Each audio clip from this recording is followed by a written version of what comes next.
Welcome to the Scariest Things podcast, your gateway to the trends and tropes of the horror genre. And now your hosts, the maniacal Mike Campbell and the egregious Eric Lee. And today we have... Liz Williams. Yay! Yeah, the band is guys. back together. So we're officially legit once again. So we're doing episode number 61. Ooh. So last time was Mike called it the Diamond Jubilee. Yes, this is Diamond Jubilee plus one. Diamond Jubilee plus with one. bonus points. So I think you can get an AARP card off of this podcast. We're getting senior discounts everywhere. Well, yeah, senior horror discount. You know that's coming at some point. Yeah, I think Liz. I don't know that you're actually at the age yet where you started getting AARP letters, but Mike and I are. We now get plenty of them. It's kind of disheartening, to be honest. I'm in the household of an AARP card member. Don't worry. Hell yes. All right, Wayne. Yep. So tonight we're talking about J horror, also known sort of the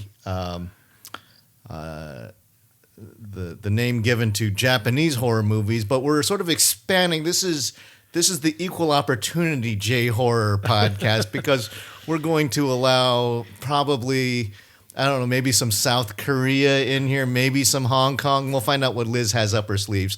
Maybe a little Indonesian horror. Oh, well, there you go. So maybe do we extend as far as Russia by chance? I didn't go Russia. I don't but think we can. so. We can. I don't know if you. No. Tibet. Well, if you can find me a good Russian horror Burma. movie, I think that would count. Yes. But I don't think I can't. I think only of know a of good one Russian horror film, and it's that Night Watch. Yeah. Night watch, day watch, and that's the only one I can. whatever the third watch. Third Watch, isn't that a television show? Baywatch. Yeah. Baywatch. So anyhow, this is a favorite topic for Liz. Yes, I love it. Since we were lucky enough to have her on this week, figured, hey, let's do something that's in your wheelhouse. So Liz, why don't you tell us a little bit about what you enjoy about the horror from the East? J-horror, the early 90s, or actually late 90s, early 2000s, J-horror kind of like slammed onto the scene and got me really into horror again. I always loved, Poltergeist, old movies, things like Silence of the Lambs from the early 90s, but then J-horror came and I was like, this is something completely different, totally gonzo. Eye covering, they are just no holds barred at all. Yeah. And completely blew my mind, and I'd never seen really anything like it. And it was DVD time. I still have a stack of DVDs. It was before internet streaming, but you would go on the internet to get your DVDs. It'd be like, who's got what? Friend of the show, Gwen and Brian Callahan, they had a huge collection and would get stuff at conventions, and we would have oh my God, now I got to get a Region 3 DVD player to play stuff. Maybe you'd have subtitles, maybe you wouldn't, or you'd be like, they've been talking for 5 minutes, and the only thing the subtitle said was no. So I think I'm missing something. But I love it. I just think they kind of set the bar for extreme horror in the late 90s, early 2000s, and really kicked horror up a notch and brought it to the forefront. I will say their subtitling and captioning is really weird because sometimes hit or miss. Yeah, it's hit or miss. It's like, as you were pointing out, it is kind of hit or miss.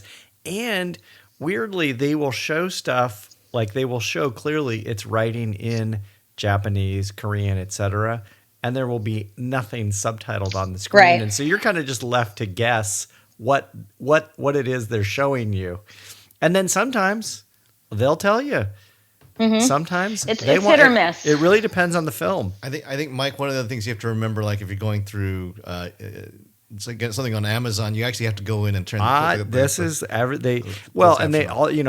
and they were, it wasn't done by it wasn't like Kung Fu in the 70s, right. In the 70s with bad overdubs. Well, with the Shaw Brothers too. Right. I mean, this was done by a million different production companies, so it's very, very inconsistent in the way they did it.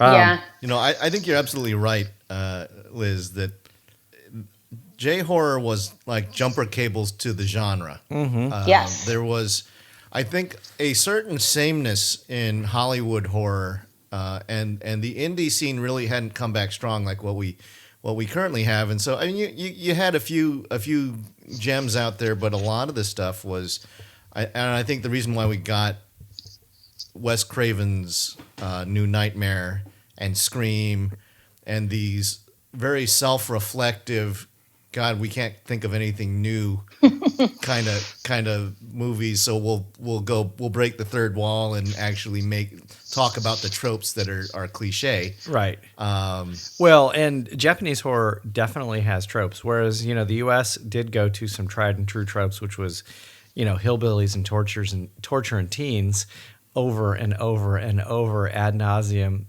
repeatedly. The Japanese went to water, hair, divorce, and suicide. Yeah. Over Yeah, and over totally. and over. Different cultural idioms, and They really are different cultural idioms, and it was fascinating to see how shameful, like in two of the films that I really enjoy, which we'll get to in a bit.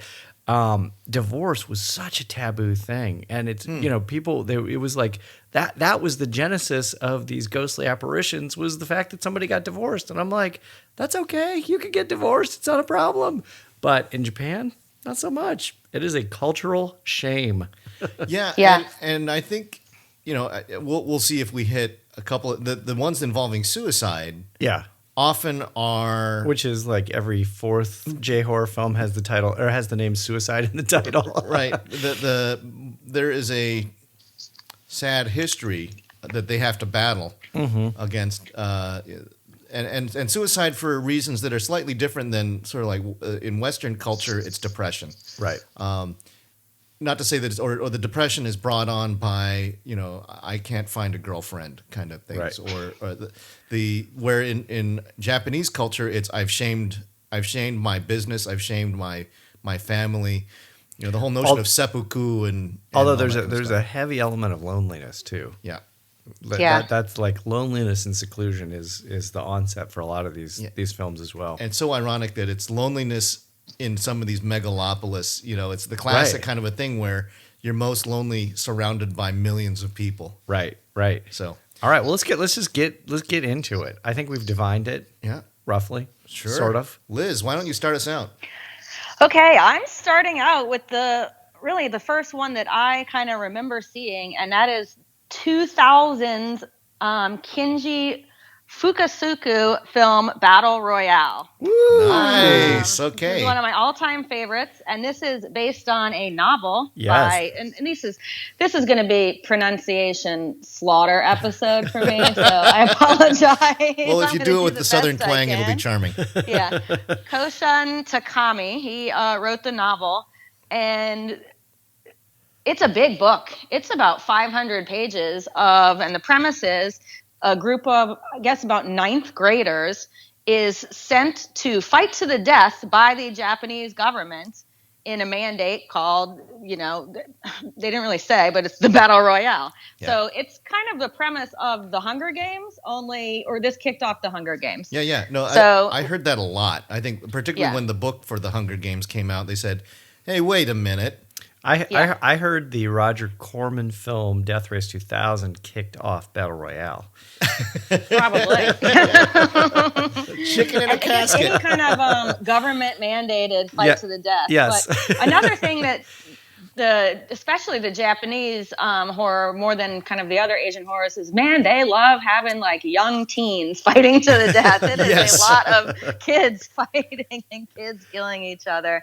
So this movie is a lot of fun. I mean, from the time when like class 3B realizes that they're the class chosen for that year's fight to their kind of like introductory video with this, girl who's showing how they're going to wear these things around their neck that if they try to escape are going to explode and just like boom. And, she's showing your head will explode. So you're like, it has that Japanese kawaii cuteness to everything, but they're all going to murder each other.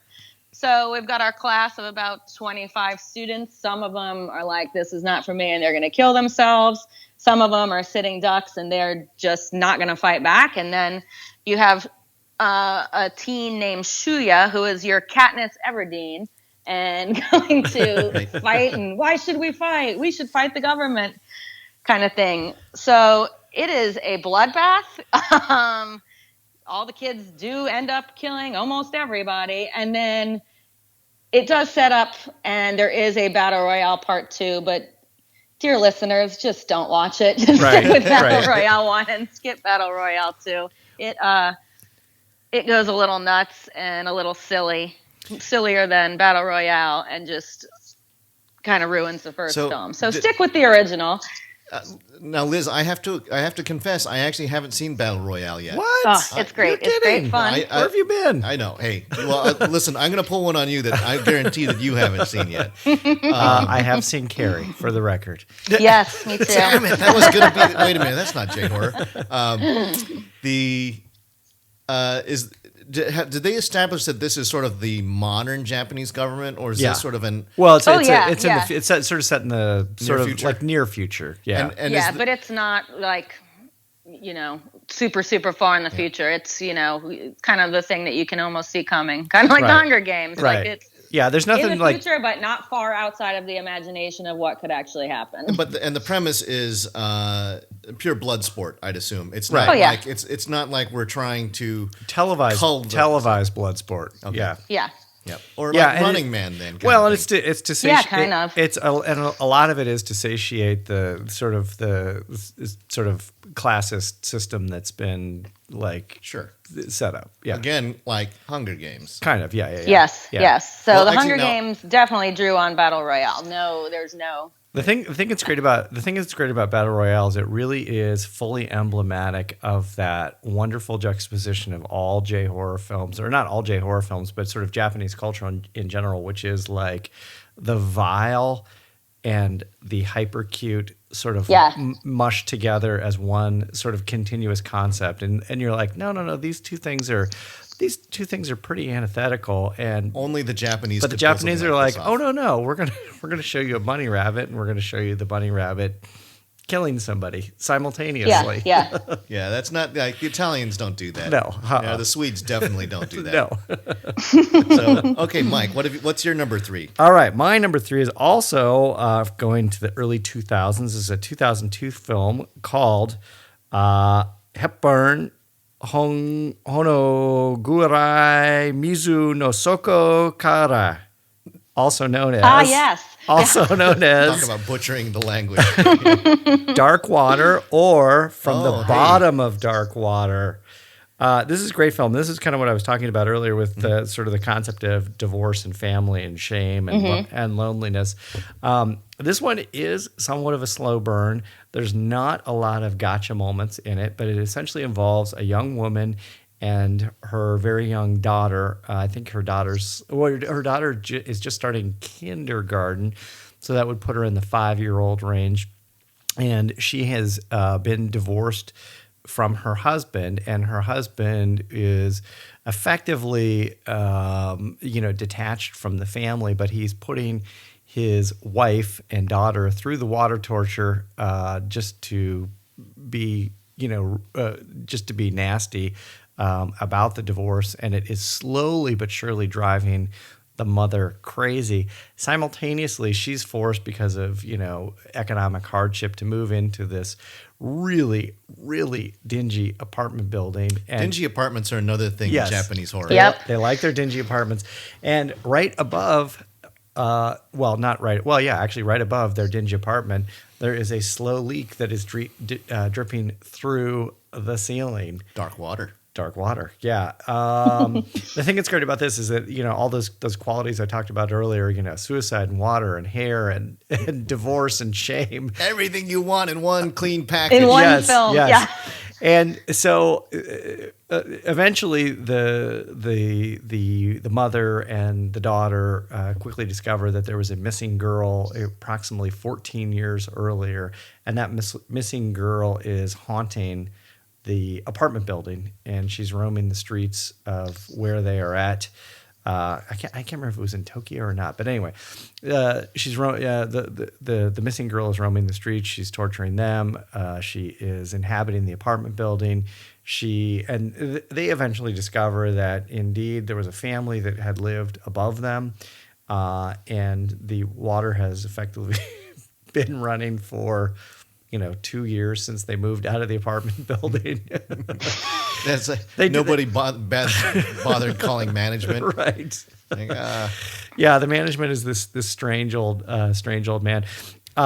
So many great, really interesting elements about this film. They do use through a series of security cameras so that they watch people get in and out of the elevators, and you can get these. Which is another great thing about J-horror is that they while they might show you the monster, while they might show you the ghost or the spirit, they don't show you all of it. So oftentimes you're left with a shadow or part of a shadow or an obscured face, or somebody's face is covered in hair, and you never quite see. So it always lends to sort of an element of surprise and suspicion as you're watching this. This is a film. Sadly, it didn't do that well in the box office. It only grossed about $900,000, which is whoa! Oh wow! which is kind of terrible. So no sequel. No, but they did do an American remake of this film, right? Which exactly with Jennifer Connelly. I was going to say Jennifer Garner. Yeah, it is. That was a 2005 film. So did that do well? Probably, I don't think so. Probably not. I never did. Did you see the remake, Liz? I saw it, but I couldn't tell you anything about it. That's how, you see it and then you forget about it the second you kind of walk out of the theater. But right. I think that was kind of piggybacking on the success of the Ring remake. Right. Saying like, oh, well, we got this whole catalog that most Americans haven't seen. Let's jump in and Hollywood start remaking them right now. At that time, Hollywood was just this huge baby Huey that just was like stomping through Japan going, I'll take that script, smash. I'll take that script, smash. And this was definitely one of those. And they it is a great script and it is a great story. And the relationship between the mother and the little girl is very touching and very enjoyable. And you can see, how much stress that the mother is under just trying to raise a single child, dealing with, sort of the nasty, brutish father, and just dealing with all the societal pressures. So Dark Water, 2002. I would totally recommend seeing it. Cool. Eric. Good choice. So I am going to, Mike just gave us a slow burn. Yes. I'm giving you the opposite of the slow burn. I am also giving you the opposite of what is conventionally considered a good movie. This is it's a 2005 splatterfest. This is like anime, hentai, bloodbath, crazy post-apocalyptic movie. Have you heard of Meatball Machine? No, I have not. Meatball Machine from 2005, directed by Yudai Yamaguchi. I think that's a new it's a new option at Subway. The Meatball Machine. I'll get the foot-long Meatball Machine. I don't think you want to have anything to do with this one. With the meatball. This one, it opens up with a sequence where you have these two guys that look like they're hopped up cyborgs, right, or something like that. Some cast off from, they did a lot of crazy stuff with the costumes. So they're Mad Max meets Borg from Star Trek, and they're battling it out. And one guy hits the other guy over the head with a cleaver, splits his head in half. Half the head flops over. Then the guy reaches over, pulls something off of the other guy, and devours it. And it just like busts into this bloody mess. And it's like, holy moly, what have we got myself into? There's a strange alien biomechanical parasite lurking in the polluted swales of this industrially blighted section of, I don't know if it's Tokyo or Yokohama or Hiroshima or wherever it is. A coastal town. Yeah, it's Well, it's this is like a ditch. I mean, it's like a creature living in a ditch, right? And it's Ditch, sort of lurking in ditch the is ditch. different than an ocean. Right. And apparently there's a bunch of these things around, and what they do is they battle each other like gladiators, and then they end up killing each other, and they grab these embryonic sacs off of each other, which are the meatballs in question. And they tear them off, and then they eat them, and it's sort of the competition of these mechanical ogres eating each other. It's very, very strange. Yeah, I'm going to stick to that veggie sub at Subway. I'm skipping the meatball machine. It's pretty yucky. The other thing, so if there was a trauma film production in Japan, this is not a good looking movie. In the same way that Trauma's productions are not good looking. But can you tell? I mean, through a cultural prism, through a cultural lens, can you tell if it's intended to be jokey like a trauma film, or is it more of a serious look at kind of sort gore? of it's B movie splatter in the grindhouse manner. It does really feel like I think this is an NC-17 movie. Yeah, sure. And it's it's not rated, but there if you're familiar with the sort of either extreme anime or not extreme hentai, Right. There's a lot of like these squiddy tentacular there's these biomechanical things that have a lot of pointy objects that puncture eyeballs and plunge into their into various organs, and then there's some kind of some nasty misogynistic stuff in here too. Does it have like a Tetsuro kind of quality?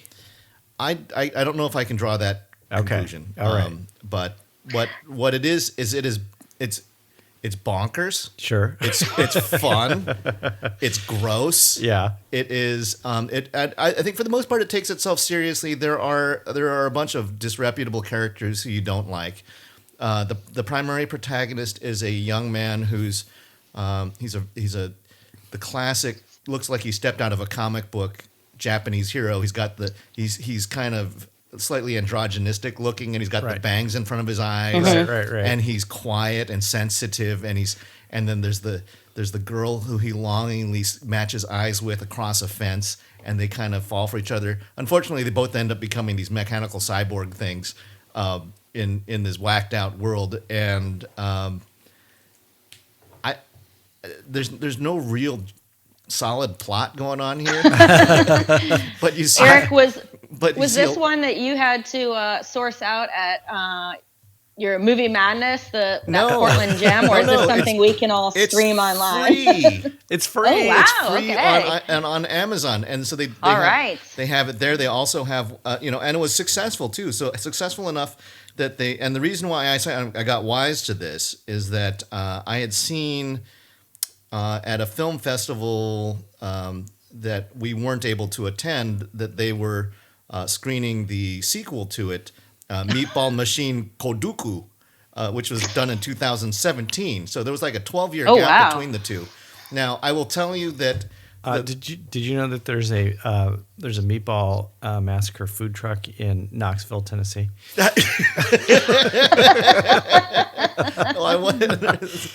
Sorry, no, that's Meatball. Scariest Things Road Trip. Meatball Massacre, not Meatball Madness. Oh, Meatball Madness.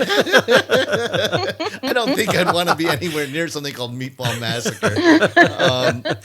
But this, I think for this gives you the other side of Japanese horror, because I think for all the stuff that we throw all these layers of plaudits on Japanese cinema culture, whether it's the high art stuff or whether it's the great return to horror movies like The Ring and Audition and the ones, these movies that we've talked about a bunch. They also have a fantastic B movie side. I mean, there's if you dive into the sleazy end of Japanese horror, they got as much as we do, if not more. So Oh yeah, for anyway, sure. but, For sure. but this one was good enough that at least Meatball Machine Koduku was playing at film festivals. I think this thing opened up at Fantastic Fest back in 2005 and became a huge hit because nobody was expecting this thing. It was just weird. The costumes. Granted, a lot of it looks rubbery. Like there's supposed to be this power drill that's supposed to like to punch through somebody, but it wiggles around because it doesn't. It's not. It's clearly not made of metal. It's spray painted. This silver. sounds like the other end of the spectrum from Darkwater, and maybe this is putting Battle Royale right in the middle. You know? That's right. Exactly. So, I think with that, I'm going to hand off this slightly stinky meatball sub Meatball sub. off to Liz and see what you got next. Okay, so I am leaving Japan and we're going to Indonesia, and I'm also leaving just full on movie, and I'm going to go with one of the parts of VHS 2, which is called Safe Haven. Heck that is directed by Timo Gianto and Gareth Evans. Oh, wow. So both of these guys are amazing, and they each made films last year that were on Netflix, and my favorites of the year, Apostle and Night Comes for Us. Yeah. So this is, a short piece, probably about maybe like a 30-minute piece of VHS 2. It's definitely the best piece of VHS 2. Yes. And it's about some documentary filmmakers in Indonesia who are investigating this cult. And, from the outset, that that's a bad idea. So they're in this compound that's kind of in the jungle and meeting this guy who's the leader of the cult, who is super freaking creepy. And then, kicks off with a mass suicide. So you've got a death cult. You've got mass suicide. You've got sacrifice, demon birth. You've got everything in here. Everything you could possibly want in a short film. Everything you could possibly want in a blood-soaked short film. Pretty much everybody dies. It's got to be a documentary because we got to have something to be on VHS. But this one is balls to the wall. Also, just insanely nuts. So might not be Meatball Massacre crazy. But this has everything that I love. I love a cult. Yeah. I love, where these filmmakers should not be going in here. This is one of those kind of shaky cam where it actually makes sense to have the shaky cam, and you don't have to be like, why are they filming at all times? It makes sense. So did you think that this was, was VHS 2 cobbled together from a bunch of different filmmakers when they said we're looking for we're gonna have a loose structure that will tie all these things together, like VHS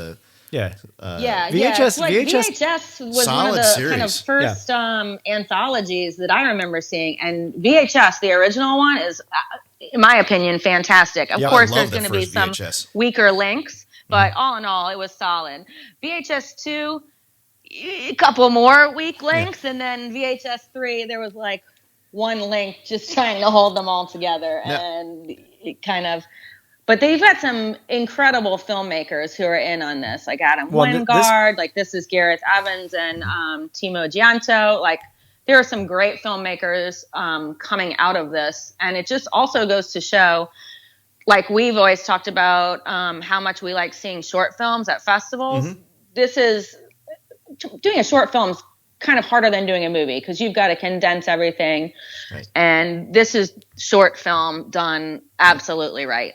Make your statement, get in, get out. Yeah. Get in, get out. This might be my favorite short film of all time, frankly. It's so well done. It's so compelling. The pace is, as you put it, Liz, it's absolutely frenetic. The cult leader is as horrible and as evil as you can imagine, but he's not even the most horrible and evil thing about the short film.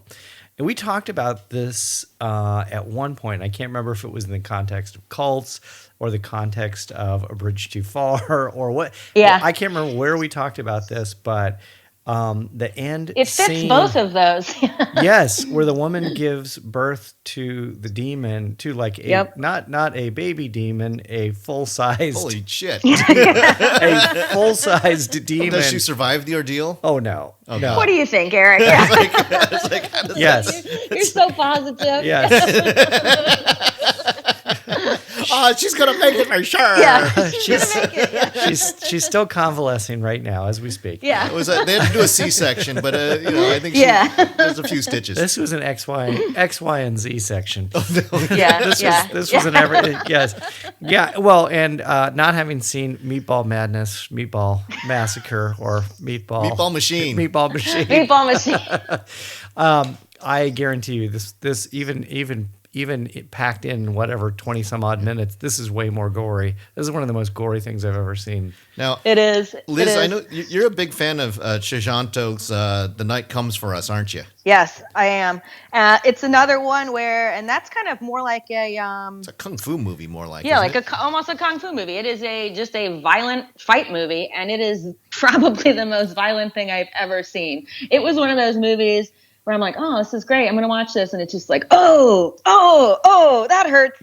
You know, you're just like, oh, Well, yeah, my because God. Indonesia gave us Watching the between your raid. fingers, because it is crazy. Yeah. But he knows how to bring it, and yeah, frenetic pace. Hell Both of a of year those. last year for him. He did Yeah, May the it Devil really Take was. You also, which Yeah. on my short list of things that I really want to catch. Yep. Mike. Yeah, All right. let's do it. This is a 2001 film called Pulse, directed by Kiyoshi yeah. Kurosawa. Not, I repeat, related Akira to Kurosawa. Akira Not, Kurosawa. yeah. I had to look that up, and I was like, oh, that's kind of cool that his son or uncle or cousin stayed in the game. No, they are not related. Pulse is a film that Entertainment Weekly dubbed watching Pulse, you could almost die of anticipation, commenting that nothing in the 2 snail-paced hours makes close to a shred of sense. Wow. But I liked it. It was it's really 2 films, and in fact, a lot of the reviews that you'll read even kind of compartmentalize the 2 films. It's 2 sort of parallel films happening at the same time about the same thing, which is a number of people begin to, and it's great too because it's got this sort of reflecting back on technology and how technology is sort of woven into our lives. This was sort of like 2001. It was really kind of at the dawn of the internet, and so it was the ghosts and ghostly apparitions were using the internet, amongst other things, to sort of weave their way into the real world. And everyone they were on a dial-up modem. They kept referring to discs, and we need more discs. Where did you put the disc? I think the disc is in the drawer. The disc might be on the desk. We need more discs, which makes kind of no sense now. But at the time, there was a lot of discs floating around. That's proof. Right. Archives. Yep. Right. But the film essentially involves, as I say, the 2 stories, and the premise that binds them together is that effectively, after thousands and thousands of years of human procreation, all these sort of ghostly-like apparitions that normally sort of keep to themselves, the world is becoming full and purgatory is becoming full, and so these ghostly apparitions are sort of like slipping through the ether into the real world, and that they maybe, just maybe, are more simultaneously exist to our world than do we think they do. And so it involves, a couple of different people who, again, tying all these themes together, it's a theme of loneliness. It's a theme of technology. There's a lot of time spent talking about the internet, and there's a woman, Haro, who is she's a computer science teacher at a local university who's teaching this one kid how to use the internet, and she keeps quizzing him about, why are you using the internet? What's it for? Are you trying to meet friends? And he says, well, I really don't have any friends. And she says, well, you're not going to find any friends on the internet. So it sort of reminds you, actually it wasn't that long ago before it was the internet was the brave new technology, Right. And all the scares that come with the brave new technology. Right. Yeah, and this is definitely a part of that. And so ultimately, the ghosts, at one point they sort of, they fudge around kind of how the ghosts operate and sort of what their like true mission is. And at one point, they have this discussion about the fact that the ghosts aren't there to kill you because they don't want to kill more people because that means there's going to be more ghosts. Mm-hmm. What the ghosts do is they kill you, and that they're sort of like, or they don't kill you, they sort of put you into this purgatory status, so you're subject to eternal loneliness. Oh, that's the worst. Right. Yeah. It's a really well, I think it's a really well done film. It's super interesting. There's lots of great sort of like technological gimmickry that you would think from a 2001 standpoint would be kind of hokey, but still stands up really well, even though, it's all being filtered through this like 12-inch monitor. And relatively low resolution and a dial-up modem, which you hear repeatedly throughout the film, which is this funny little artifact from an anachronism now. Yeah, totally anachronism, but it is a good film. I mean, it did not. The critics did not like it, and in fact, as I was looking at a lot of these J-horror films, the critics did not. There was very few of these films that Western critics liked. New York Times didn't like a lot of these films, whether it was The Grudge or I'm running into that stuff too. The Ring. It's like, I think culturally they just don't get it. Yeah, I bet you they probably didn't like Meatball Machine either. They did not like Meatball Machine. I know that for a fact. All right, Eric, number 2 on your list. Okay, well, I wanted to try and avoid some of the movies that we've talked a bunch about, but for this one, I think this is the biggest contrast to Meatball Machine that's out there, right? This is, and we've talked about this one a few times, so I won't belabor the point. But I bring it up again because I believe a lot of people should watch it. And, yes, and that's Qui-Gon. Yeah, it is it's haunting and poetic, and it's like a painting come to life. Yep. There are 4. It's a long movie. It's 3 hours long. We talked about this in the 1960s. Yeah, we talked about this in early 60s, late 60s, early 60s. Because you did Onibaba. I did Qui-Gon. Right. And the Criterion Collection's out there available for streaming. It is crystalline. It is so pretty. Qui-Gon is 64? 63. 63. All right. And, I think that there's the 4 stories. You have The Black Hair, which talks about a swordsman who leaves his wife.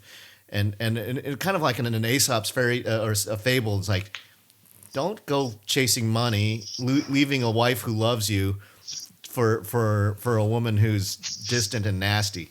You don't do that. It's going to come back to haunt you. There's The Woman in the Snow, about a man who falls in love with an evil blizzard spirit who comes back and they fall. She comes in it's kind of like a Zeus-like guise as something else, and he falls in love with her. But he had promised her, I won't, not to give up her secret. He gives up the secret, and then she's forced to decide whether she's going to kill this guy or not. That's beautiful.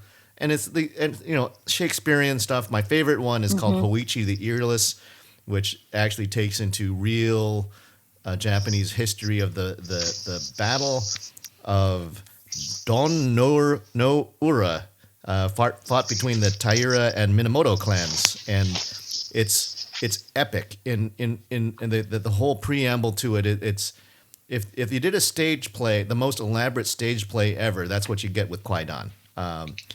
And I think it's a testament to the artistry. It's like, this is when Kurosawa ruled Japanese cinema, and everybody that a lot of the filmmakers were in the post World War II era, all of a sudden coming out and expressing themselves. There were still great artists, and the weird thing was we had a gap in the 70s and 80s where you didn't have a whole lot of great Japanese cinema. I think you had Hausu. 70s, and Tetsuro. Yeah, but not it wasn't. Tetsuro was like 89. Yeah, but there were so many sort of epic, sweeping period piece tales out of Japan in the horror genre in the 60s. Disappeared, comes back with might in the late 90s and early aughts. But this is the high watermark for artistry in Japanese it's beautiful. horror. So I really, once again, I'll stump for it, and you can do a double feature with Meatball Machine. Yes. Go high, then go low. That's right. Real low. All right, Liz, what do you got next? All right. I have a 2009 South Korean Cannes Grand Jury Prize winner, Thirst by Park Chan-wook. Director of Old Boy, which is also one of my favorites, but I think we've talked about that, so I chose this one. This is a South Korean vampire film.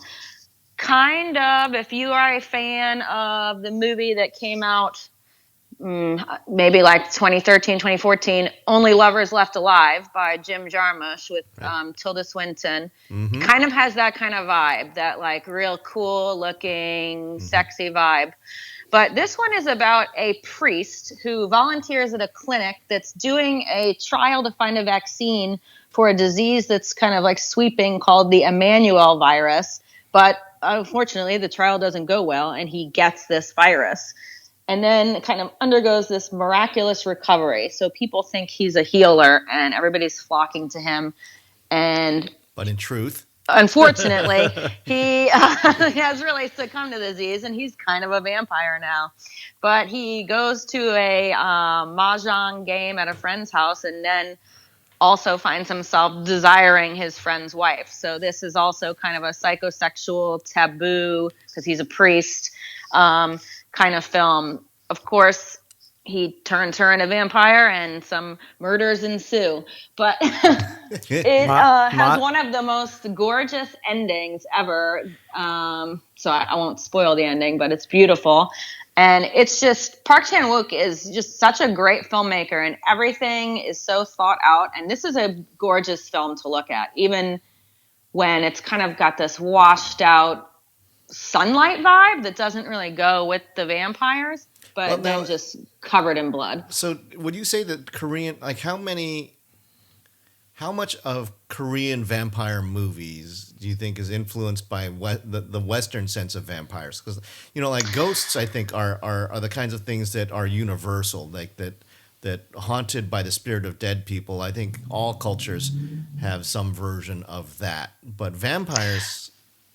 Yeah, and this one, since it doesn't come from a bite, right. It comes from a virus, kind of, even though this is 2009, you, I guess, still kind of have maybe the AIDS vibe, things like that, and unclean blood, and it's blood sharing, not bites, and not flying around like a bat in a top hat and a fancy cape, that kind of vampire. So it's a different kind of vampire, more like soul sucking than blood sucking. So it's really cool. It's really cool. It's but it's not a vampire movie like you've seen before, and I don't really think that I've seen one since. But it just gave me, the Only Lovers Left Alive kind of gave me the vibe that you get from this movie too. It's definitely not the same movie, but that would be a good pairing. Smart indie vampire horror. Yeah. And this was, like I said, a jury prize winner at Cannes in 2009. So wow, it's good stuff. That's some serious cred. You don't. Yeah. Horror movies tend not to do well. Like they'll do okay at Sundance, but not at Cannes. Usually. No. Yeah, this one, that's it. Just a testament to his filmmaking and how good this film looks, and the different kind of things that it tackles. So it gets horror for being bloody and having murders and being about vampires, but it kind of transcends that. So it's still capital H horror, but I don't know, maybe with like a fancy accent mark or something. What would the Koreans use for their accent mark? Like a little circle? Yeah, I do not know. I think I do not know. The Korean script has like little. That's the way I can tell it from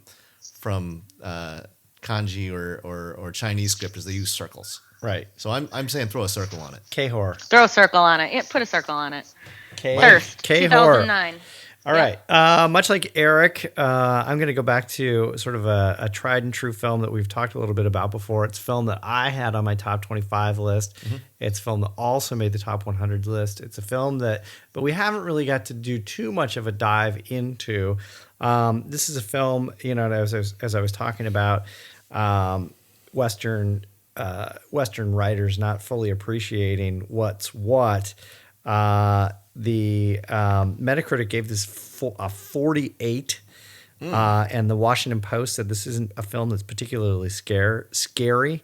They said, it is much harder on you than mere fright. It's creepy, but it lacks any interest in conventional narrative. It doesn't bother with hero or heroine or any sense of coherency of any mechanism of solution of its mystery.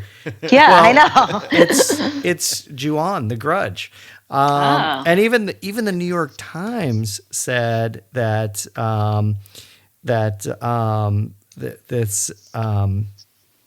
they said that it's just a whole series of sort of shocks and scares that are punctuated by a little boy, and that basically you know that the shock and scare is going to come when the little boy appears. And I was thinking to myself, in both cases, these writers don't get it. Like they don't get it. They simply do not understand. But Ju-on, of course, is the 2002 film written and directed by Takashi Shimizu. This film is the third Ju-on, The Grudge is the third installment of the Ju-on series, and the first film to be theatrically released. Basically involves a guy named Takeo Sake, who murders his wife Kayako. We know Kayako. Yeah. After discovering she's in love with another man, he also kills the family cat, Mar, and possibly the son, Toshio. And of course, how does someone not get scared by this movie? Hell if I know. This is, I mean, just. And that's Rotten Tomatoes, which gave it an aggregate score of 48, which is pretty bad. And then the New York Times and the Washington Post, you'd think, okay, well maybe they'll have some highfalutin, intellectual writer who will be able to, fully understand and appreciate Ju-on, but no, just viscerally that movie is so intense. I know. And it does have jump scares, but it's an effective use of the jump scare. It's before jump scares were just everywhere. It was, earned jump scares, exactly. And it's creepy. Well, and the scene... Super creepy. The scene, I would actually like to go back, because I think it was our second episode that we did, the scariest scenes ever in film. And we picked our top 8 scariest scenes. I didn't pick this, but... the scene on the staircase where she kind of like comes crawling down the staircase is still just horrifying. It's she's writhing down the staircase. Yeah. Well, and like either her or the boy, someo's in the top of the closet. I remember that one. Or under the bed sheets. Me to death. Yeah. Yep. It's like that is creep. Ola. Yes, but thematically, this had it all. I mean, much in the same way that, the other two films I've mentioned, it had your hair, it had your water, it had your suicide, it had your shame, it had divorce, it had the whole Japanese psychological kit and caboodle. All right, Eric, what do you got? Well, this is a movie that came out last year and actually is showing was showing at the Overlook Film Festival, and I missed it last year. But I did get a chance to review it earlier this year, and it's a funny little horror movie. It's a strange little piece called Vampire Clay. What? So.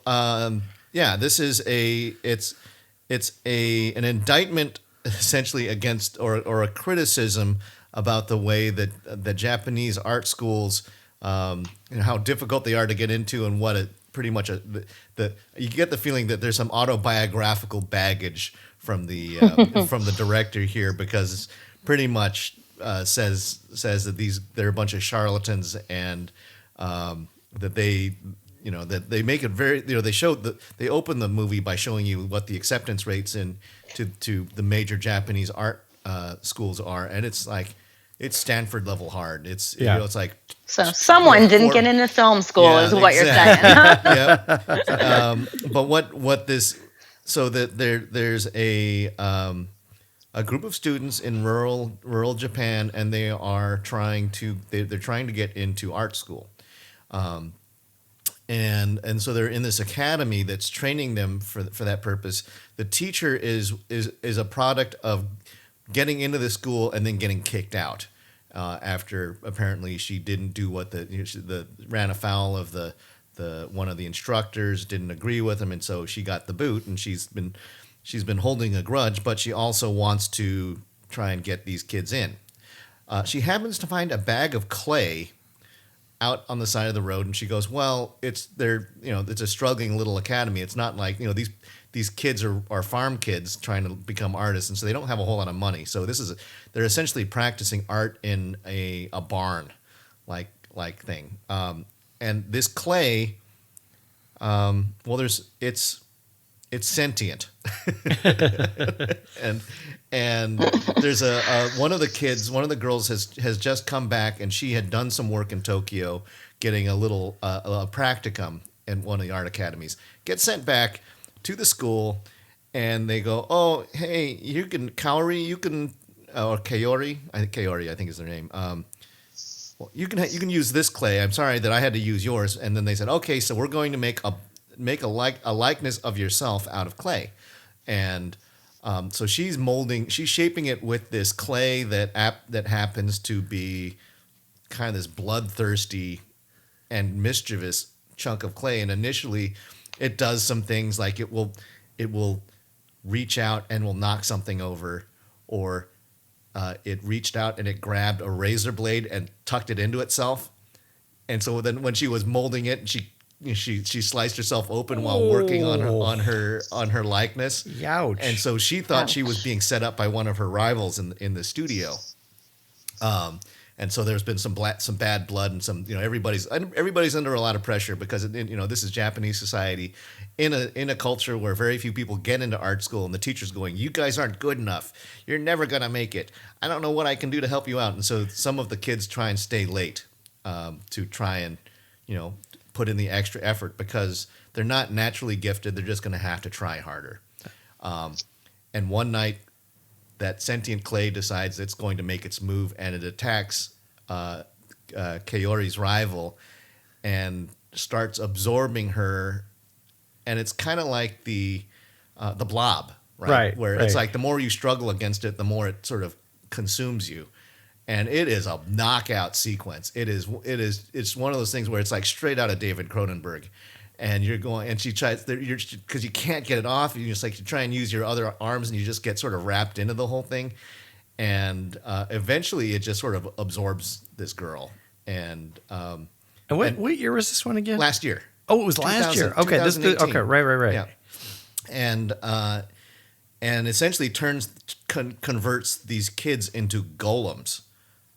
And they, clearly, when the kids come back to class, they're kind of slow and distant, and then they will eventually, that there's after a couple of them get it, then they start making their move, and you punch one of these things in the face, and their faces collapse. Right, there's no bone structure there anymore, and so and I think that the calling card for this movie is that the director was a special effects man. Yeah. All this practical effects. And so it's this great use of all these practical effects. Now the story is, I think it seems like a bit of a forced narrative because I think there's some baggage as I described. And unfortunately, I think that the characters are really hard to, sad to say, a bunch of Japanese girls who had the same haircut and dress the same. Right. It's, it's like, okay, who's who? I can't, and here I am. Here's the Asian guy complaining that I can't pick the Asians apart from each other. It's kind of a shame. So I think if you have a complaint with the podcast, yeah, right, that's like it's not racism. It's like I'm calling out my own. Talk to the Asian guy. It's it's highly original. Yeah. And the clay it's like these golems. And I think the other fun twist is that the reason why this clay exists is it's a curse. Right. There was an artist who was so terrible He was a terrible artist, right? And apparently there was a curse put upon, like when the gallery that asked him to do these statues, and these statues they're funny looking statues. Right, They're these funny homunculi who look like they got these big, wide, flat smiles and these little dots for eyes. Really goofy looking, look like Charlie Brown characters, right? But there was an art gallery that said, "Well, take a couple of them." They said, "Nah, we don't want them. They're too ugly." Right. And he got so mad that he cursed the clay and he cursed the gallery, and he turned into a raving lunatic. So the clay turns to a blood sucking lump of clay that turns into these funny. Eventually, they start turning into these funny golem things. Right. It's good artists create. Great artists sculpt. This one sort of falls between the two movies that I talked about. Yes. It is neither high art nor is it grindhouse. Right. It falls comfortably into, only the Japanese could make this. Right. By way of John Carpenter, David Cronenberg, The Blob. It's got a great monster to it. I would have liked a little bit more color and vibrancy to the film, but as far as an interesting watch. Where can you see this one? Amazon. Oh, okay. Yep. Awesome. Oh, This one's nice. Easy. This one's easy to get. There was one movie that I really wanted to try and see if I could find, and I can't find it anywhere. It's called Spiral. Okay. Have either of you guys seen I Spiral? have seen Spiral. There's Isn't that Uzumaki? Yeah, Uzumaki. Yeah. there's not many J-horror films kicking around streaming right now. And in fact, Netflix has basically zero. That's a big fat nothing. Kind of a big fat nothing. And Amazon has a very, very mixed bag of J-horror. Yes, they do. I haven't looked on Shudder lately to see what they have, but I know that I think Shudder has Audition. Classic. Yep, they have Audition. They have probably Pulse. Old Boy. Yep, and they have Pulse, and they have a couple others. But I just saw pretty thin. I You saw wrote The a Devil. review of I Saw the Devil, which is great. I have that would have been one of my picks if you had not just and they have reviewed it. They have Dark Water too. Yeah. So again, at some point we're going to have to come up with some sort of an agreement with Shudder because we shill for them all the time. Yep. But they are shill. excellent. Maybe we can go find. We'll go track them down when we go to Overlook and say, "Hey guys, Shudder, if you're listening, we love you guys." You've got a you know what? I'm gonna drop one thing for if you have a public library in your area and you are a member of the library. There is a streaming app called Canopy. Yes. Kanopy. They have the Criterion Collection on there, and they actually have a very healthy selection of horror. Nice. A lot of old stuff. So that might be a good place to look for the J-horror. So stumping for the public library here. Hell yes. Use your library. Free. Folks. Yes. Public It's free. institutions. Yeah. FREE. And you can put the app on your Apple TV or your Fire TV and stream in your home. The wisdom of Liz Williams. Yep. Yes. Gotta use the library. So now we're going to step into into our little thing that we call grave digging. Yes. And Mike and I will go into things that we found over the last few weeks since we talked to you to talk all things horror. Yes. Since we are running kind of long, I'm just going to quickly. I'm going to park this into. This is my bi-weekly column on children who are reduced to tears in movie theaters, seen children's films, and then somebody slips in a trailer for something terrible. Yesterday in Montreal, a group of children were there watching Detective Pikachu, and they were treated to a trailer for The Curse of La Llorona. Alarm bells started ringing. Children were screaming and crying. And apparently after they showed Curse of La Llorona, they went on to show the trailer for the Annabelle sequel, Oh my goodness! promos for the Joker, and Child's Play. What are they thinking? Man. What are they? This is It must have been somebody's right getting before fired. the It Chapter 2 trailer dropped online, because if they had seen that, Right. I mean... Canadian children are just tougher. Oh, wow. That's crazy. We're going to That's toughen awesome. you up. Yes. It's going to be a long winter, kids. That's right. All right, Eric, what do you got for grave digging? Well, I Mike, I don't know if you've been watching the What We Do in the Shadows Yes, show. I haven't watched all of it, but I did Okay. start watching it. It's very funny. Last week. Yes, was the Oh my God. was the finale, right? No, it's not Oh, the it's finale. It totally caught me by surprise.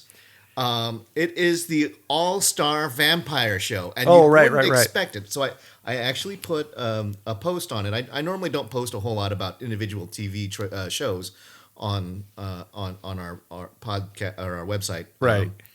But this was an exception. Liz, have you been watching What We Do in the Shadows?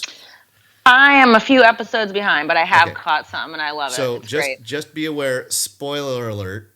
No, I'll take it. That's cool. The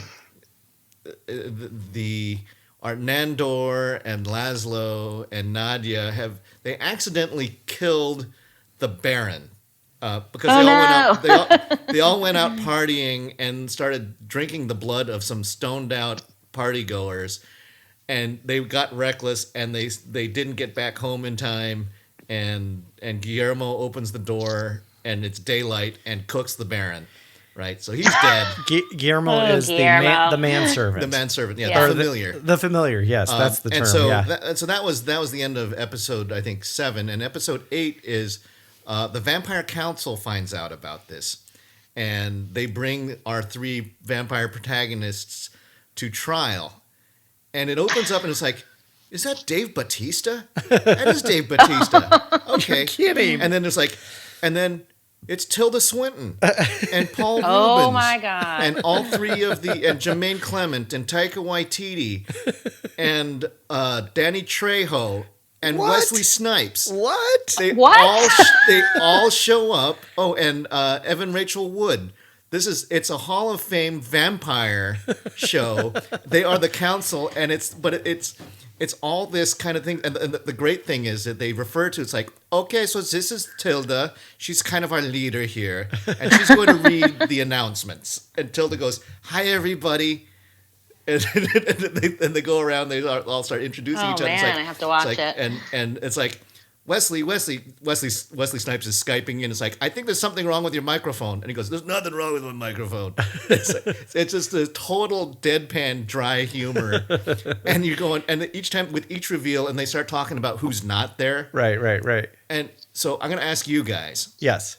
So they said Rob can't make it. Uh-huh. And it's like, who's Rob? A famous vampire Rob. Rob Lowe? That's Is he a exactly what I vampire? was thinking Yeah, Rob of. Lowe. I feel like he's a real life vampire. He doesn't look like he's aged at all. He's aging not very quickly. No. But they did because they said, so is Kiefer showing? It's like Right. Kiefer had other things, but he'll It's got to be Rob Lowe. yeah. So I'm sure Rob Lowe's Maybe been in a Rob vampire film or maybe at some Robert point. Pattinson. I Yeah, don't know from oh, yeah. Oh, maybe that's Twilight. probably I don't know, from but Twilight. but anyways, it was so much fun. Each All of those right. reveals, you got to see this. Yes. Folks, if Go you're not see watching What We Do What We in Do in the the Shadows, it is as funny, if not funnier, than the movie. Yeah, that's not possible. It is. That's not It's It's really pretty funny though.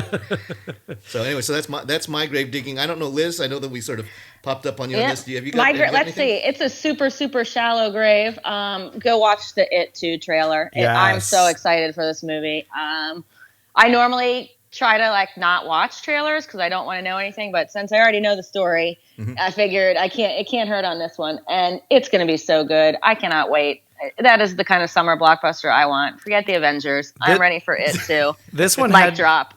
This one had me more intrigued than the first trailer. The trailer to the casting trailer to the is first just film. Great. Like I cannot wait. The scene where she's sitting there talking to the old woman is so weird. Where she's staring blankly at her, and then she's buck naked. Right. I'm ready for this. I'm ready. I think the beauty of the way that I think there's so much confidence in this movie. Mm-hmm. They don't need to do the classic teaser thing of show you lots of clips. Right. It's like No. you know what you're getting in for. We're going to show you a scene. Yeah. And Yeah. and the other thing is, And we in are fact, going to show you. you're right, because in the first trailer, the trailer to the first portion of it, it teased out almost all the scary scenes in the film. Right. So- And this time they held it back because they said, you're going to go see it. Right. Well, hopefully they did. Yeah. Well, and you know the ending. I mean, Right. you've Yeah. either seen the amazingly awesome / terribly awesome 80s or Right. early 90s TV movie, or you've read the book, or you've had it spoiled for you.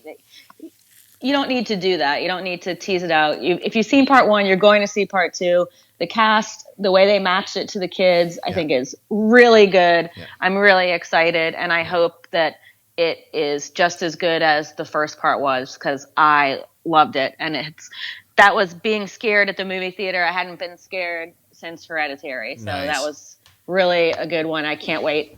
I think, cannot wait. I think the producers were showing off how well they cast this thing because it's like, look, Jessica Chastain, quick flashback to Yeah, I don't know the actress who played Beverly, Sophia the younger Lillis. girl.